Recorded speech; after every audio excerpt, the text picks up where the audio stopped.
What's going on, everybody? We're finna get ready to get this show started.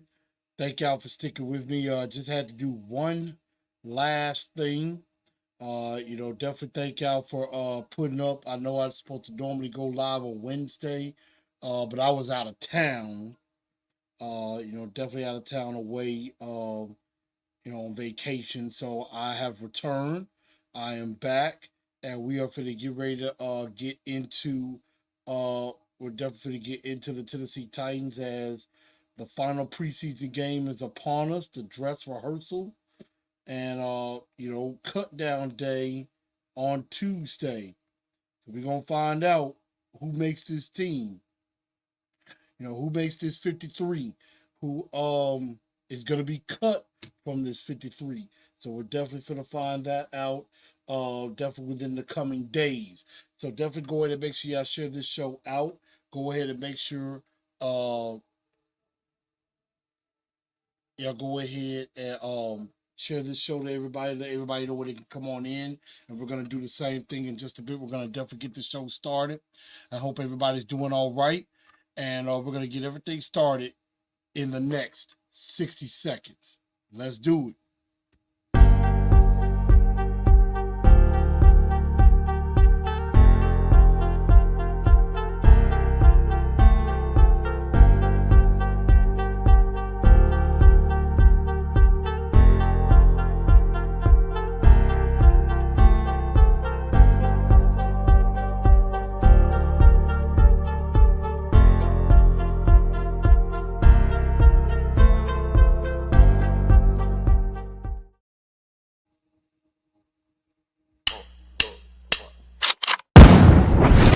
Call me a god. Call me a god. Call me a god. Call me a god. Let's go. I'm about to go off like a weapon. Fuel to the top, got a filled up engine. In my thoughts, obsession. I will not stop, no, I'm never second guessing. Good evening, Titan Nation. How's everybody?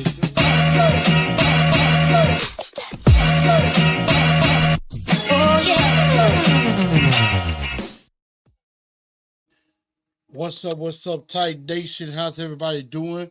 Welcome into TNT Tonight, the Friday edition. Since I wasn't on Wednesday, I was actually in Florida on Wednesday. So definitely do thank y'all for being patient with me and coming on in and tuning in. Hope everybody had a very good week so far. It's Friday, as some people in my circle like to call it. So definitely come on in and join us. And also make sure you share this show out to everybody. Share the show out whether you're on Facebook, Twitter, X, or Instagram. Definitely make sure you share this show out. I'm actually doing that as we speak, whether you're watching on YouTube or if you're watching on LinkedIn.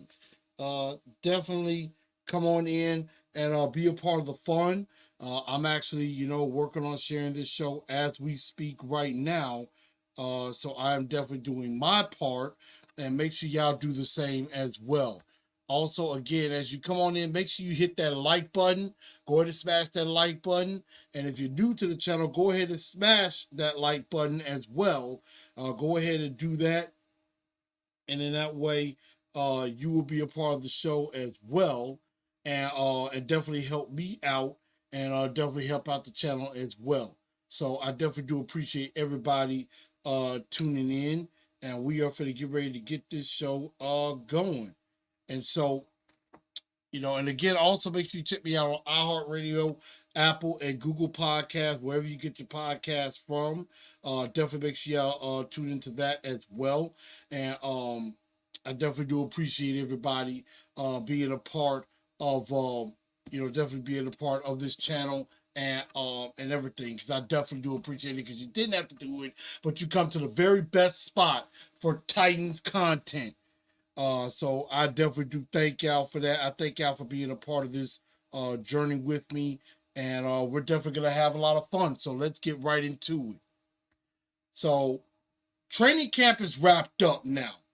Training camp's wrapped up, And, the final dress rehearsal is about to happen on Sunday afternoon, the final preseason game. And, we're going to see who makes this roster, who makes this roster and who gets cut. We're definitely going to find that out. And it's going to be very, very interesting to see how all of this is going to shape out, with everything, because, things coming out of camp is that, the offense still not in sync.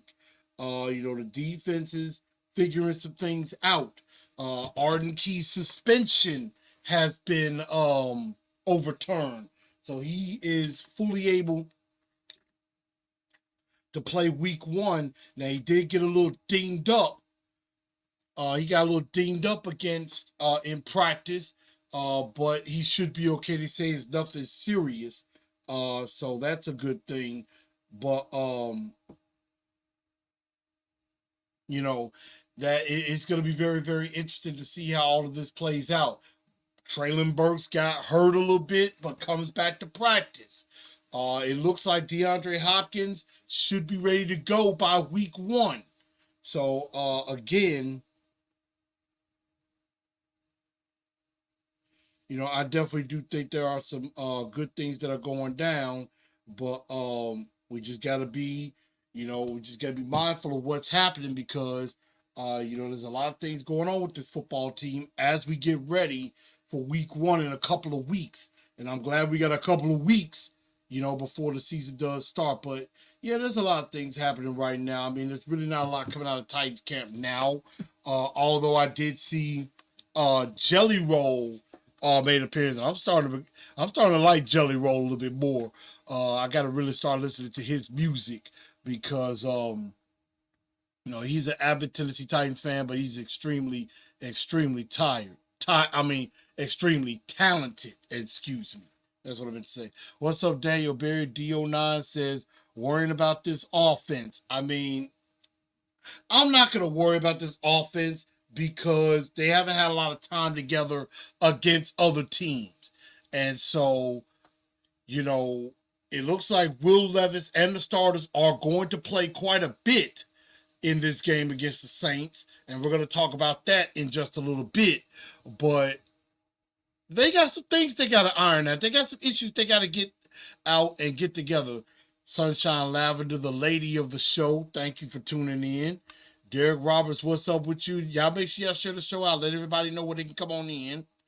But this Saints game is the last tune-up that we have before we head up to the Windy City of Chicago week 1 to face off with the Bears. So we got to come with it, because the Bears are definitely going to come with it. The Bears ain't going to play around. Purse carrying Caleb Williams, he's going to try to get his first win. They're going to want to make a statement on us. So we got to work out these kinks. The things between Levis and Calvin Ridley, it's got to work. But the thing about it is, this is a whole new offense. Will Levis is trying to be taught, hey, take what the defense gives you. Get the short intermediate passes down. Don't always try to go deep. Don't try to force it to DeAndre Hopkins all the time. I make sure DeAndre Hopkins gets the ball a lot. I'm going to make sure Ridley gets the ball a lot. I'm going to make sure Boyd gets the ball quite a bit. It's going to be a lot of balls to go around. So that's going to be something that they got to figure out. Offensive line, I think, is slowly starting to come together. They have their issues. It's not perfect. But it does look like the right side of the offensive line has been decided. And it looks like it's going to be Dylan Radins at right guard and Nicholas Petit-Frere at right tackle. That looks like that's the way they're going to go. And I'm actually feeling better about that than I would a Jalen Duncan or John Ojukwu playing at that position, because both of those guys suck. They suck tremendously. Now, we do need to find that swing tackle, maybe find the backup tackles to them. I know Brunskill could play both positions. or can play all over the line. That's something there. But we don't really have that depth as far as the next tackles up behind NPF or JC Latham. And that's going to be a bit of an issue. That's something that they may have to work out. Maybe it's Leroy Watson. Maybe it's Garon Christian. Maybe we'll have to see about that. But Jalen Duncan and John Ojukwu cannot be the guys. They stink tremendously. When it comes to that. Tight end, is another position. What's going to happen there? I know you're going to have Chig, you're going to have Wiley, you're going to have Nick Van Nett. Does David Martin Robinson make this team? That's something that we're going to find out, in this game. We got to see him do some things. The running back position is something that we still got to look at as far as who's going to be the third back. And again, we're going to get into that because we're going to have stock up, stock down as far as the top 5 players who I believe have made the team and the top 5 players who I think are in real trouble and in jeopardy of getting cut. So we're definitely going to talk about that in just a bit. Defensively, there's some guys stepping up on that side of the ball. And we're going to talk about that in this game. There's some guys that are really setting themselves apart in a good way, and some guys that set themselves apart in a bad way. And so, as a matter of fact, let's go ahead and get into that game. As the Tennessee Titans beat the Seattle Seahawks 16-15, they remain undefeated in the preseason, even though we know undefeated in the preseason means absolutely nothing. But some things that I think we did figure out in this game, Mason Rudolph is the number 2 quarterback. Mason Rudolph is the number 2, and there is no denying that fact. I think Mason Rudolph led the Titans, I believe, to their only drives where points were scored.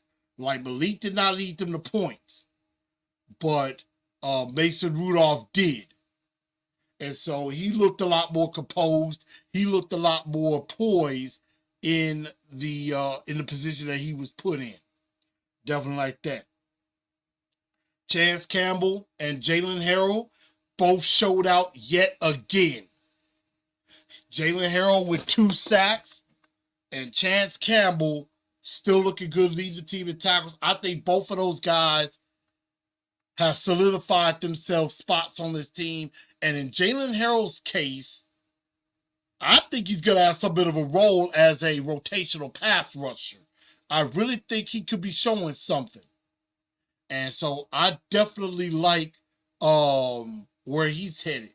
Chance Campbell, I think, has a chance to be a backup, definitely could do some stuff on special teams.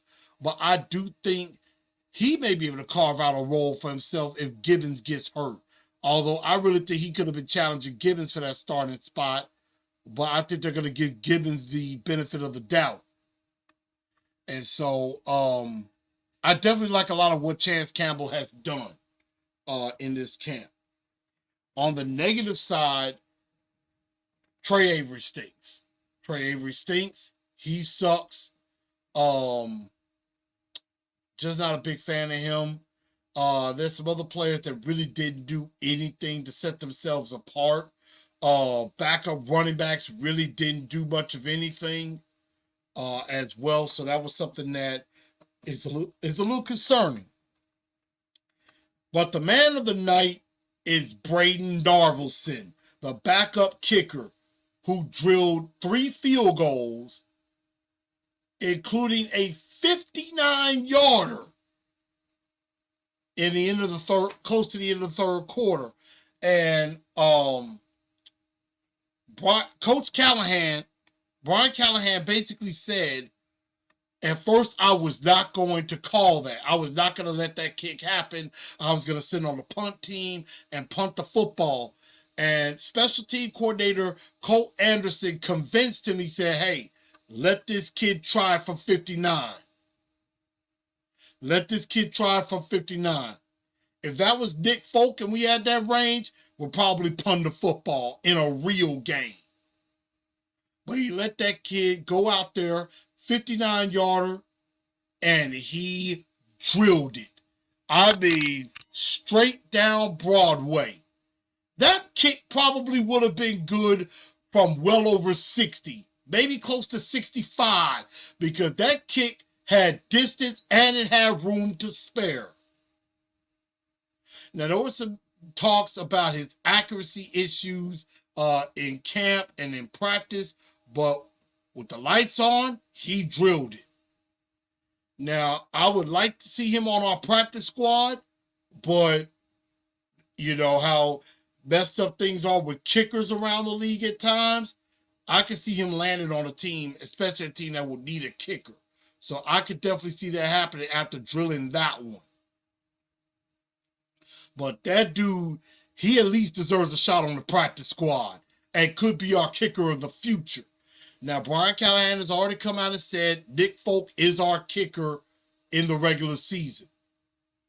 However, I will not be surprised that if Nick Folk struggles, Narvelson could be called up and could be the guy going forward.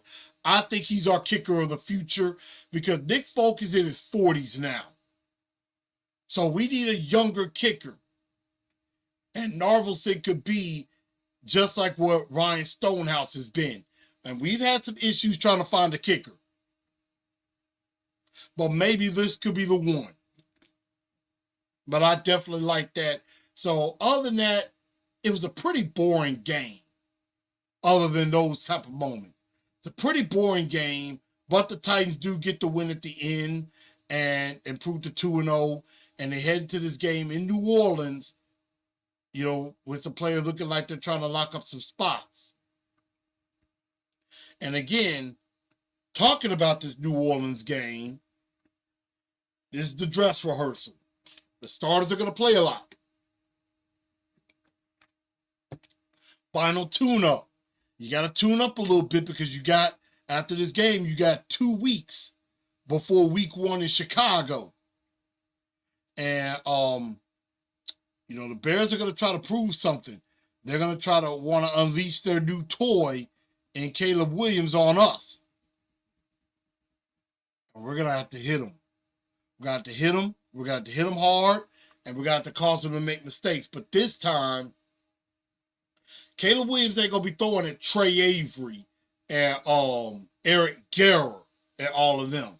He's going to be throwing that with L'Jarius Sneed and Chidobe Awuzie, which I believe Awuzie will be ready to go week 1. Roger McCreary is another. You know, Quandre Diggs and Jamal Adams are going to be on the field this time. So there could be some good things that definitely happen with this Titan defense. And then offensively, they're going to have to work out the kinks. And that's the best way to do it is to work out the kinks in season. Do not expect perfection right out of the gate. Don't expect the Titans to just hop 30 points on a team right out the gate. But I do expect that the Titans are going to at least be able to hang 21 to 24 points in the game. I do think they're going to be able to do that. And so this offense is really going to be trying to figure some things out. And I think Will Levis is a little bit more experienced. And I think he'll have the upper hand. The Titan defense, Denard Wilson, can show Caleb Williams some things he's never seen. And so preseason, you don't really see a lot. Regular season, you're going to see a whole lot of different stuff. And so that's what this Saints game is going to be about. Just kind of fine-tuning some basics before Chicago. And, you know, working out some kinks and trying to get themselves together for week 1. That's just what I want to see. I just want to see some cohesion, some consistency. I like Pollard and Spears together. I want to see this offensive line protect. Excuse me for that. And, you know, I just want to see Will Levis get into a rhythm. And again, defensively, I want them to get after, you know, get after the quarterback, whether it is Derek Carr or Jameis. Get after him. And so That's what we really want to see. I don't really have a lot of expectations for this game. I just want to see some consistency. That's the main thing I want to see. Consistency out of both sides of the ball going into week 1. That's what I really want to see. And so, you know,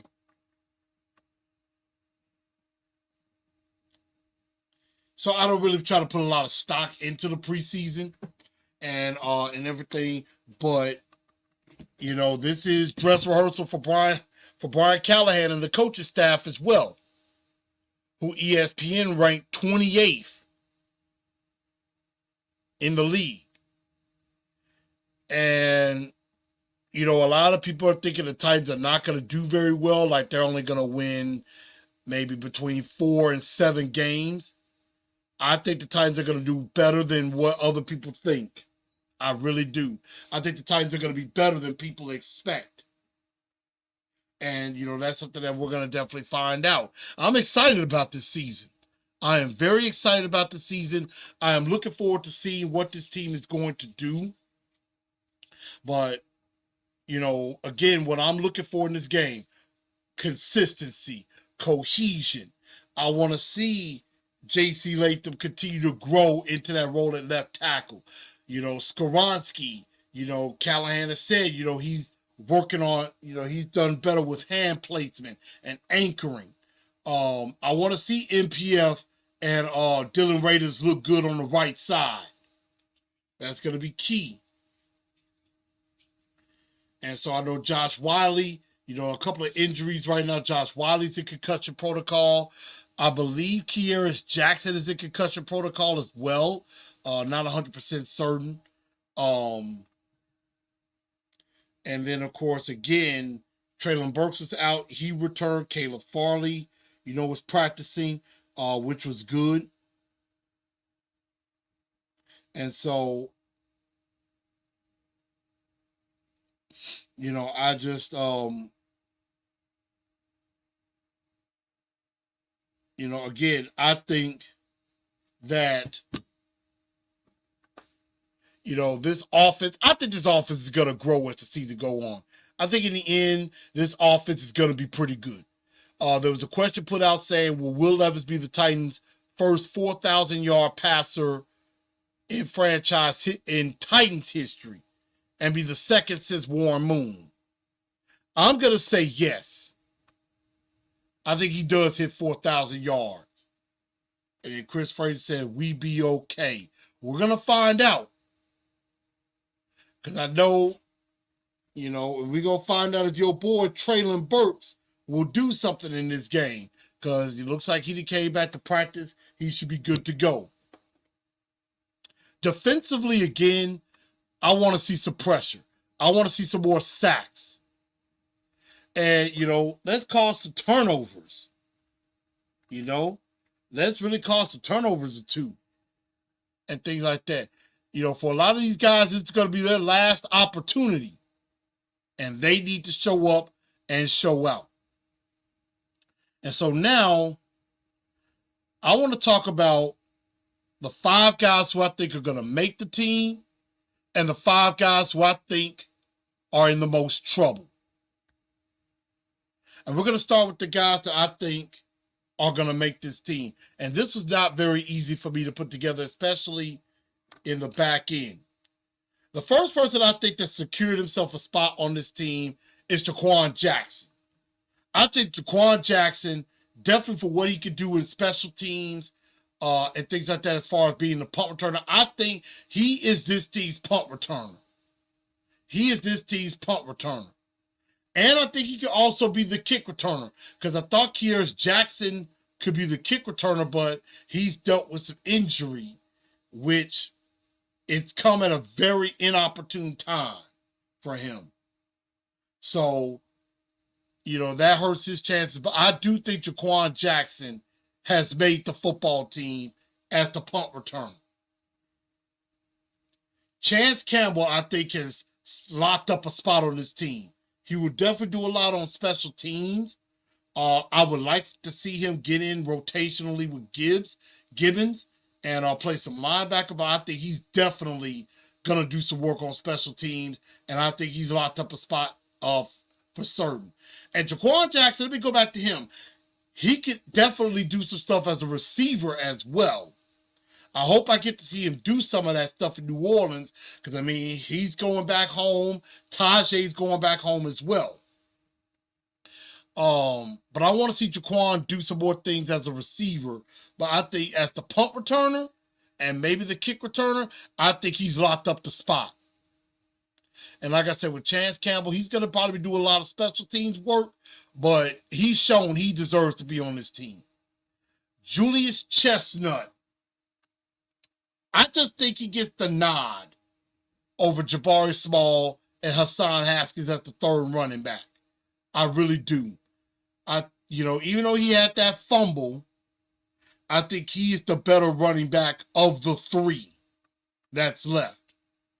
Now, I'm not saying that anything's going to be great off of that, but he's a different back than the two that we have starting. So he will be definitely a change of pace when we need that. Number 4 is Jalen Harrell. And I don't think he's just locked up a spot on this team. I think he's going to have a definite role. Like, he's going to get some snaps in an outside linebacker rushing the quarterback. Because you know what they say? You could never have too many pass rushers. Because I really do think you're going to have Key. You're going to have Landry. I think you're going to have Shane Ray in there. And I think you have Jalen Harrell. Which leads me to another thing in one of my guys who I don't have making the team. And the last one I think is David Martin Robinson. I've heard too much about him. And I do think we could carry 4 tight ends. He could definitely help in the blocking game. He could definitely help in the receiving game. So I definitely do think he could be a guy that could benefit. I think he's a guy, he's still got to show a little bit more. But I do think he is that last guy that I think makes the team. Because I've heard so much about him. And so, I do think they carry 4 tight ends. I think they carry 6 receivers. Next week, I think I will definitely do, maybe on Monday, I'll do my preview of who I think is going to be the 53-man roster, because the cut down is on Tuesday. So I think I'm going to do a quick show where I talk about who I think makes the team or not. So definitely stay tuned for that. But here are the 5 guys that I think are in big trouble. And that's these guys right here. And the first guy I think that's gone, and I'm just going to go in no specific order.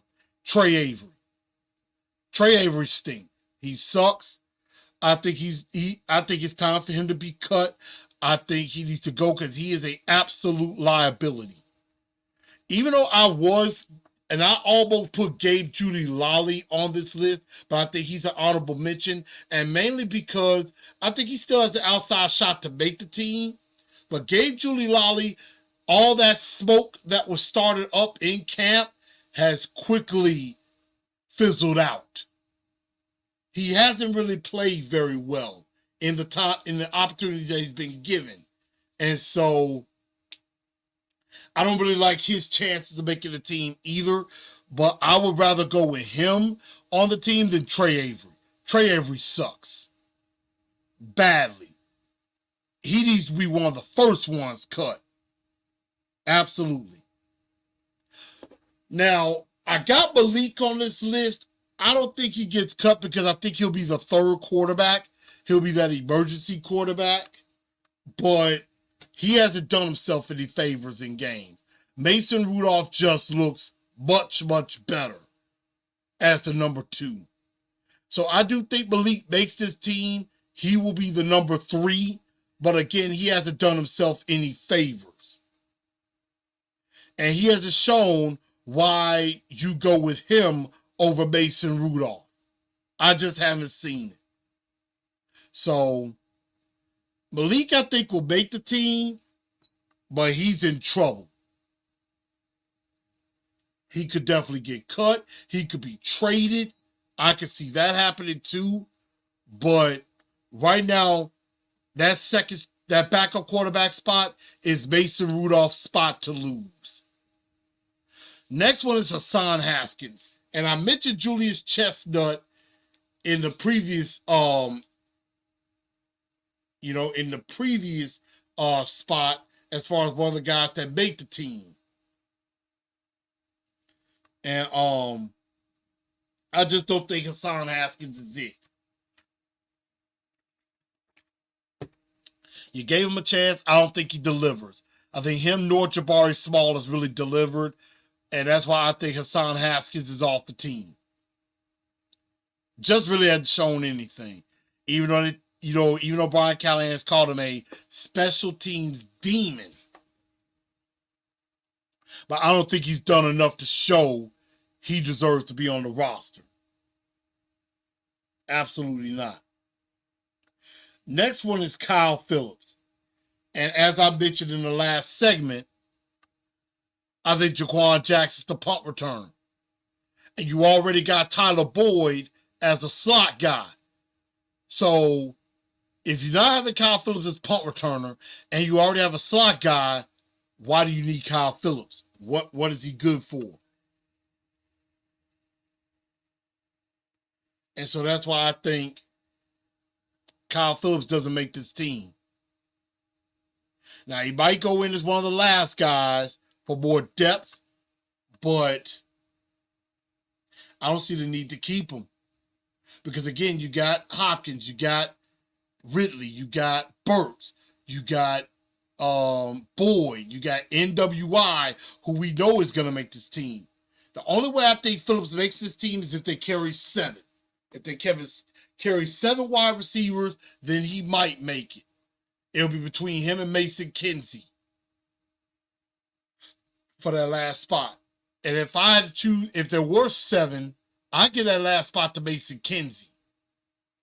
Honestly. But the number one guy that I think is in the most trouble is Rashard Weaver. Because he has shown you absolutely nothing. No sacks this preseason at all. Jalen Harrell, I believe, already has 3. I want to say 3 or 4 sacks in this preseason already. And Rashard Weaver has shown none. So, I think I'm done with Rashard Weaver. I tried to believe in him, but he just doesn't have that dog in him. That relentless attitude that Brian Callahan wants. He said you want to be resilient and relentless. And I just don't see that with Rashard Weaver. I see it with Jalen Harrell.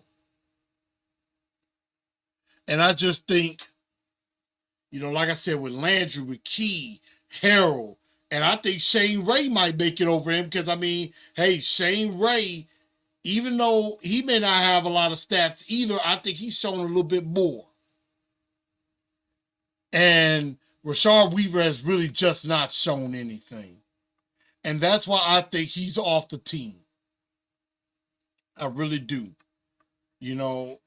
I think Elijah Molden will make the team, but I was kind of wanting to put him in this he's in trouble thing because Quandre Diggs and Jamal Adams are going to be there. But if one of them goes down, he's probably going to be the next guy up. I think Caleb Farley deserves an opportunity to play. Another guy, Mike Brown and Matthew Jackson, the backup safeties, I think one of those 2 guys is going to be gone too. So I definitely do see that. But these are guys that I think are in the most trouble that may not make this team. And so I want y'all to leave me in the comments. What do you think of the list? Who do you have making the team that I did mention? And who do you have getting cut that I did not mention? Make sure you leave that in the comment section here on TNT Tonight. Again, make sure y'all smash that like button and also hit that subscribe button if you haven't already done so, if you're new to the channel. And I definitely do appreciate everybody tuning in to the show and everything. And thanks to everybody who helped celebrate my birthday as well. And then, of course, make sure you follow me on Spotify, iHeartRadio, Apple, and Google Podcasts as well. But last but not least, I want to talk a little bit about the Steve McNair documentary. I actually just got to watch this today. Watched it before coming on. And I have to admit, it was very interesting. It was a very good documentary. Really went into the depths of what happened. Went deep into it. Now, I knew there was a mistress, and it was a woman that killed Steve McNair and then killed herself. I didn't really know who the girl was. I just knew it was a young female. And it was basically a fatal attraction. Didn't even realize that. They questioned a lot of people. And the thing about it is, all we know is this girl shot Steve McNair and then shot herself. But by the way this documentary looked, it seemed like more people were involved. And I'm sorry if I'm spoiling it for people who haven't seen it. You just got to go check it out. But it really went down the rabbit hole. Like, Jeff Fisher was on there. Brad Hopkins was on there. One of his closest friends was on there as well. There was a guy who dated the girl who eventually was with Steve, and it come to find out there was a whole lot more. Like, there's a lot more about Steve that a lot of us didn't know about. And so it really was an eye-opener. I was like, wow, I did not know all of this. And so, got to relive, the bad moments, but got to relive some great moments too of his life.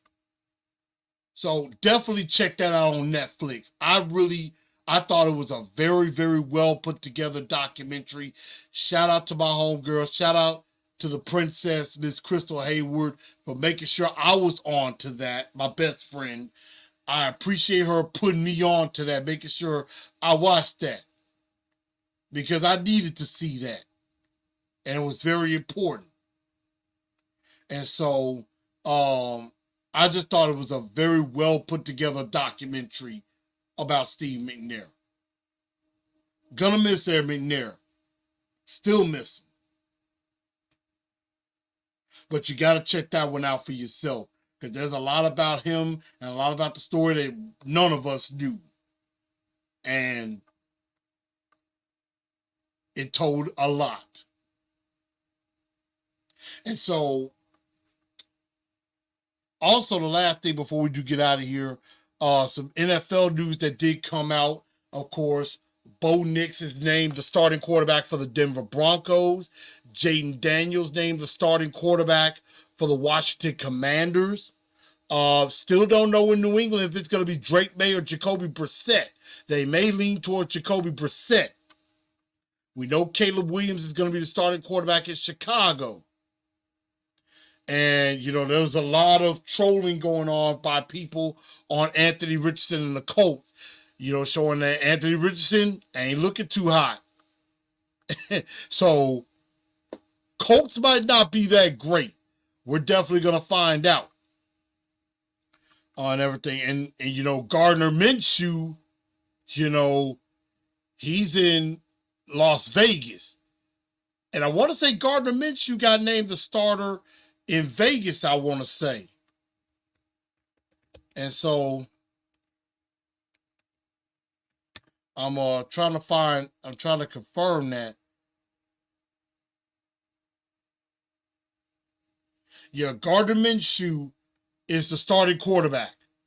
Gardner Minshew so Minshew Mania He's going to be the starting quarterback for the Vegas Raiders. So Minshew Mania continues. It never stops. Wow. But this is going to be a very fun season, in my honest opinion. It's going to be very interesting. I don't really have a lot of expectations. I want to just go watch some games, have some fun, and that's exactly what we're going to do. So we're definitely going to get into all of that. So I am not sure if I'm going to be doing a live stream of the New Orleans game Sunday, but I am going to be watching. I will give my thoughts after that. And, of course, we're going to project this 53-man roster on Monday before cut down. And so we're definitely going to do that. And then Wednesday, we will talk about the cut down. Who made the team, who made the cut, and who's on the practice squad. So we're definitely going to talk about that and everything. But all in all, again, I had a great birthday. I had a very nice low-key birthday. I was down in Florida. I want to thank my family, just for being there for me. Definitely had a good time. Tried some food at places I've never been before and definitely liked it. Definitely back on my weight loss journey, on my mental journey. So I'm definitely back on that as well. And so, we're definitely going to do it big. And so, everybody, I think that's going to just about do it. And I thank everybody for tuning in to TNT Tonight. I'm your man, Chris, a.k.a. Blue Enforcer, a.k.a. The Truth. Again, make sure y'all subscribe to the channel. Make sure you follow on Facebook, Twitter, X, and Instagram. And if nothing else, y'all, and remember, they're coming. These are coming back. And they're going to be coming sooner than you think. So I thank everybody for tuning in. You have a great night and tighten up, because that's all we know how to do. Good night, y'all.